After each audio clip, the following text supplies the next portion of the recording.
नमस्कार, मैं रघुनाथ प्रसाद आज चर्चा कर रहा हूँ दो व्यक्तियों की। एक हैं लद्दाख के गांधीवादी विचारधारा पर चलकर आंदोलन करने वाले श्री सोनम वांगचुक, जो लद्दाख को पूर्ण राज्य का दर्जा दिलाने के लिए संघर्ष कर रहे हैं। और अभी 150 लोगों की पदयात्रा हुई है और वो लद्दाख से चलकर पहुँचे हैं दिल्ली। लेकिन उस गांधीवादी नेता को अपने समर्थकों सहित हिरासत में ले लिया गया, जबकि उनके जो मैंने चैनल पर देखा बोलते हुए कि इनका कोई इरादा कोई नारेबाजी करने का नहीं था, कोई बैनर दिखलाने का नहीं था। पूरे तौर पर वो 2 अक्टूबर महात्मा गांधी जी की जयंती पर अपनी बात को देश के सामने रखने आए थे। लेकिन उन्हें महरूम कर दिया गया और उन्हें हिरासत में ले लिया गया। मैंने चैनलों पर देखा एक्सपर्ट लोगों के विवेचन को। उन लोगों को भी निश्चित तौर पर यह अफसोस है कि पता नहीं क्यों प्रशासन ने, सरकार ने ऐसा किया। दूसरी ओर एक नामचीन व्यक्ति हैं जो 2 बलात्कार केस में सजा याफ्ता हैं और एक हत्या के मामले में, चूँकि पत्रकार की हत्या हुई थी, उसमें सजा याफ्ता हैं श्री गुरमीत राम रहीम। पता नहीं कैसे ऐसे व्यक्ति को ये 9वीं बार पैरोल और फरलो मिला। आश्चर्य है कि ऐसे व्यक्ति को हार्डेंड क्रिमिनल की श्रेणी में हरियाणा सरकार नहीं मानती, वहाँ का जेल प्रशासन नहीं मानता, वहाँ का जिला प्रशासन नहीं मानता। इससे दुखदाई बात इस देश में क्या हो सकती है। एक भारतीय नागरिक के रूप में अनुरोध है, न केवल honourable high court Punjab Haryana से, वरन ऑनरेबल सुप्रीम कोर्ट से, कि इस पर स्वतः संज्ञान लिया जाना चाहिए कि आखिर हमारे देश में हो क्या रहा है।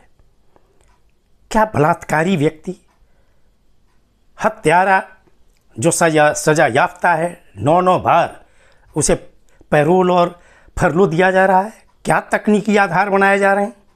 जिस जेल में वो रहे, उस जेल के जो जेलर थे, जिनके समय में 6 बार इनको पैरोल और फरलो मिला, वो आज भारतीय जनता पार्टी के टिकट पर, चूँकि उन्होंने रिटायरमेंट ले लिया और भारतीय जनता पार्टी के टिकट पर वो हरियाणा विधानसभा का चुनाव लड़ रहा है।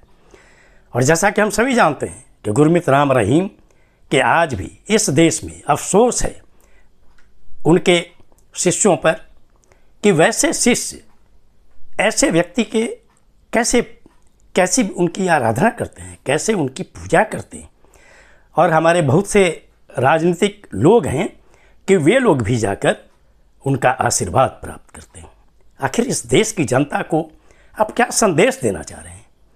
भारत सरकार को यह देखना चाहिए कि आखिर हर बार चुनाव, किसी न किसी चुनाव के समय में, चाहे वो पंचायत का चुनाव हो, नगर पालिका का चुनाव हो, वो विधानसभा का चुनाव हो, वो लोकसभा का चुनाव हो, उनके शिष्य चूँकि हरियाणा में भी हैं, पंजाब में भी हैं, राजस्थान में भी हैं, उत्तर प्रदेश में भी हैं, क्या जो लोग उनकी अनुशंसा करते हैं पैरोल पर छोड़ने की, क्या उनको थोड़ी सी भी इस बात की चिंता नहीं है कि इस देश की जनता को आप क्या संदेश दे रहे हैं।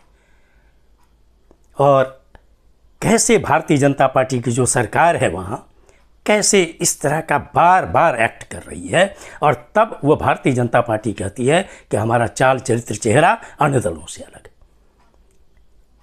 अफसोस की बात है कि भारतीय जनता पार्टी का शीर्ष नेतृत्व भी इस पर कुछ नहीं बोल रहा है।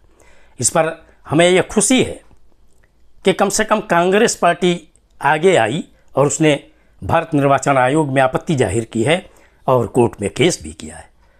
मैं तो अनुरोध करूंगा भारत निर्वाचन आयोग से कि वो देखें कि मुख्य निर्वाचन पदाधिकारी हरियाणा ने किस तरह से उनके पैरोल के संबंध में किस तरह की कार्रवाई की है, इसकी जांच होनी चाहिए, ताकि इस देश की जनता का विश्वास भारतीय निर्वाचन प्रणाली पर बना रहे और भारत निर्वाचन आयोग जिसकी एक ख्याति रही है न केवल देश में वरन दुनिया में, उस ख्याति को गलत तरीके से प्रभावित होने से बचाया जाए। मैं पुनः इस देश के नागरिकों से भी अनुरोध करता हूँ कि हमें और आपको यह जज करना होगा कि एक तरफ सोनम वांगचुक जैसे गांधीवादी व्यक्ति को अपनी बात रखने का मौका नहीं दिया जाए, उनको हिरासत में ले लिया जाए, और जो अपराधी है, हत्यारा है, बलात्कारी है, उसे बार बार जेल के बाहर लाया जाए। ये हमारे संसदीय लोकतंत्र के लिए और हमारे समाज के लिए क्या संदेश दे रहा है। ये वीडियो आपको अच्छा लगा हो तो निश्चित तौर पर लाइक करें, शेयर करें। अब तक मेरे चैनल को आपने सब्सक्राइब नहीं किया, सब्सक्राइब करें, बेल आइकन को टच करें, ताकि मेरे हर आने वाले वीडियो का नोटिफिकेशन आपको तुरंत मिल जाए। आप सभी लोगों के लिए शुभकामनाएं। धन्यवाद। जय हिंद।